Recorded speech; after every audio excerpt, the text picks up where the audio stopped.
오늘 우리가 다룰 이야기는 한국 현대사에서 전례 없는 사건입니다.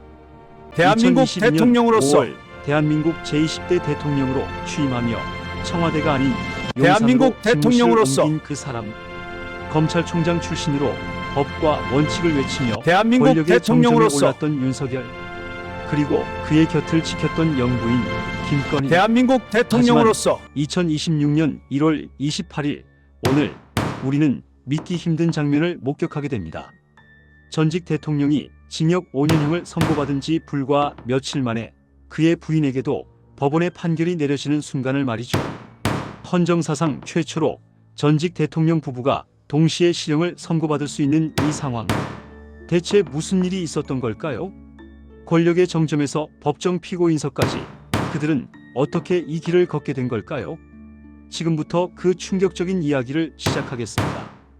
2022년 3월 9일 대선, 윤석열은 0.73%포인트라는 머리카락 한 올 차이로 대통령에 당선됩니다.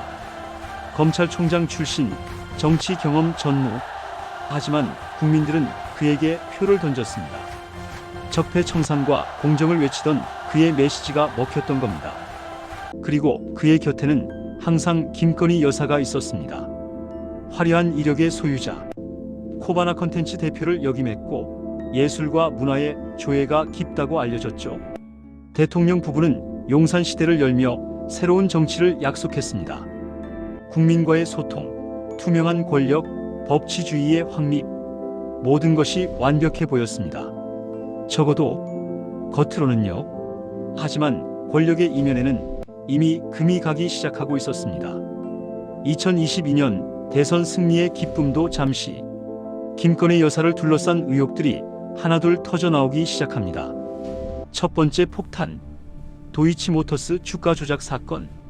2010년부터 2012년까지 김 여사가 권오수 전 도이치모터스 회장의 주가 조작에 계좌를 제공하고 8억 원이 넘는 부당이득을 취했다는 의혹. 단순한 투자자였을 뿐이라는 변호인단의 주장. 하지만 특검은 달랐습니다. 시세 조종을 알면서도 적극적으로 가담했다는 것이죠. 두 번째 폭탄, 명품 가방 스캔들. 2022년 9월 한 유튜버가 김 여사에게 샤넬백을 건넸다는 영상이 공개됩니다. 300만 원대 명품 가방. 받지 않으려 했지만 억지로 받게 됐다는 해명. 하지만 국민들의 시선은 차갑습니다. 대통령 부인이 명품 가방을 받는 모습, 그것도 몰래카메라에 찍혀서 말이죠. 세 번째 폭탄, 통일교 커넥션. 세계평화통일가정연합, 일명 통일교로부터 고가의 명품 가방과 목걸이를 받았다는 의혹, 그리고 그 대가로 각종 현안에 영향력을 행사했다는 주장. 종교단체와 결탁해 헌법상 정교 분리 원칙을 무너뜨렸다. 특검의 이 한마디는 충격 그 자체였습니다. 그리고 가장 치명적인 네 번째 폭탄, 상황 보고서를 게이트. 확인했습니다. 지시대로 진행하겠습니다. 명태균, 정치 브로커, 여론조사 전문가, 상황 보고서를 그리고 확인했습니다. 지시대로 윤석열 진행하겠습니다. 부부와 깊은 관계를 맺고 있던 인물. 2022년 상황 3월 보고서를 대선을 앞두고 확인했습니다. 지시대로 김건희 진행하겠습니다. 여사는 명태균으로부터 무려 58회에 달하는 상황 보고서를 여론조사 확인했습니다. 결과를 지시대로 무상으로 진행하겠습니다. 제공받습니다. 금액으로 환산하면 2억 7천만 상황 원. 보고서를 확인했습니다. 공짜 지시대로 점심은 진행하겠습니다. 없다는 말이 있죠. 그렇다면 그 대가는 무엇이었을까요? 상황 보고서를 확인해 2022년 6월 국회의원 보궐선거, 김영선 전 국민의힘 의원이 공천을 받습니다. 특검은 이것이 바로 대가라고 주장합니다. 여론조사를 제공받고 그 대가로 공천에 영향력을 행사했다는 것이죠. 여론조사 결과가 정치자금에 해당하는가? 이것이 바로 이번 재판의 핵심 쟁점 중 하나입니다. 하지만 더 충격적인 것은 명태균 게이트가 단순히 김건희 여사만의 문제가 아니라는 점입니다. 윤석열 전 대통령도 같은 혐의로 기소됐죠. 대통령 부부가 함께 정치자금법 위반 혐의로 재판을 받는다. 상상이나 하셨나요? 2024년 12월 3일 비상계엄, 윤석열 전 대통령이 내란 혐의로 체포영장이 발부됩니다. 하지만 대통령실 경호처는 영장 집행을 방해합니다. 물리적 충돌, 대치 상황, 법 위에 군림하려는 권력. 그리고 2026년 1월 그는 고위공직자범죄수사처의 체포방해 혐의로 징역 5년형을 선고받습니다. 검찰총장 출신 대통령이 법원으로부터 실형을 선고받는 순간, 그것도 체포방해라는 법치주의를 정면으로 부정한 혐의로 말이죠. 아이러니가 따로 없습니다. 법과 원칙을 외치던 사람이 정작 자신은 법 위에 있다고 생각했던 걸까요? 그리고 오늘 2026년 1월 28일 김건희 여사에 대한 첫 선고가 내려집니다. 특검이 구형한 형량은 징역 15년, 도이치모터스 주가 조작 징역 11년, 벌금 20억 원, 추징금 8억 원, 여론조사 무상수수 징역 4년, 추징금 1억 3천만 원. 만약 법원이 실형을 선고한다면 헌정사상 최초로 전직 대통령 부부가 동시에 실형을 선고받는 역사적 순간이 됩니다. 법정에 선 김건희 여사. 그녀의 최후 진술은 이랬습니다. 제가 잘못한 점이 많은 것 같다. 저로 인해서 국민들께 큰 심려를 끼친 점은 진심으로 죄송하다.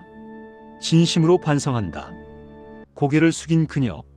하지만 동시에 이렇게도 말했습니다. 특검의 수사 내용은 다퉈볼 여지가 있다. 반성과 부인 사이. 진심인지 아니면 법정 전략인지 알 수 없는 이 애매한 태도. 국민들은 어떻게 받아들였을까요? 샤넬백을 제외하고는 대부분의 혐의를 부인해온 김 여사. 그녀는 정말 자신이 무엇을 잘못했다고 생각하는 걸까요? 아니면 단지 상황이 불리하니 머리를 숙인 걸까요? 우리는 알 수 없습니다. 다만 한 가지 확실한 것은 권력의 정점에서 법정 피고 인서까지 그 추락의 속도가 너무나 빨랐다는 것입니다.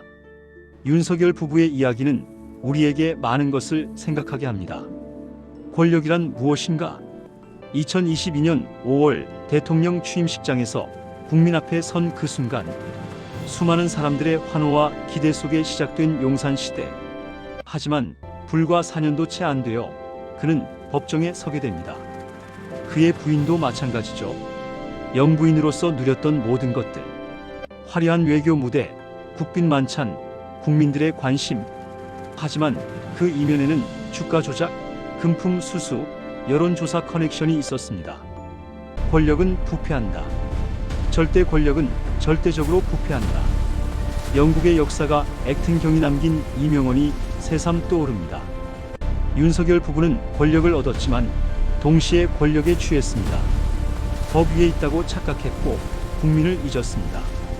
그 결과가 바로 오늘입니다. 대통령은 징역 5년형, 영부인은 징역 15년 구형, 그리고 오늘 선고. 역사는 반복됩니다. 권력의 정점에 올랐다가 추락한 사람들의 이야기는 끊임없이 되풀이되죠. 하지만 우리는 배워야 합니다. 권력자를 맹목적으로 믿지 말 것. 권력은 반드시 감시되어야 한다는 것. 그리고 법 앞에 누구도 예외일 수 없다는 것을. 오늘 서울중앙지법에서 김건희 여사에 대한 선고가 내려집니다. 과연 법원은 어떤 판단을 내릴까요? 실형일까요? 아니면 집행유예일까요? 그 결과가 어떻든 한 가지는 분명합니다. 윤석열 부부의 이야기는 대한민국 현대사에 길이 남을 것입니다. 권력의 정점에서 바닥까지 추락한 그들의 이야기. 그것은 경고이자 교훈입니다. 권력을 가진 모든 이들에게, 그리고 권력을 주는 우리 국민 모두에게. 여러분의 생각은 어떠신가요? 댓글로 의견을 남겨주세요. 그리고 이 영상이 도움이 되셨다면 좋아요와 구독 부탁드립니다. 지금까지 매일시사 뉴스 상식이었습니다.